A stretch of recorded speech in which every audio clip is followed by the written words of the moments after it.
Here in Jacksonville, we have a problem. We don't have enough technicians.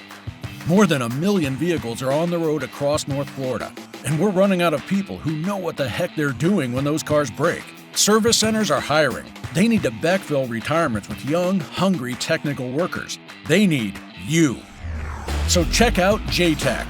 Our automotive technology students train hands-on on real vehicles with industry-current equipment, training computer and electrical systems, suspension, brakes, transmission diagnostics to keep cars on the road.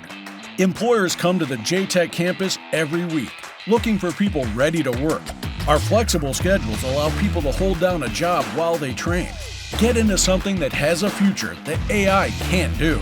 Keep Floridians moving. Don't sit back and let opportunity pass.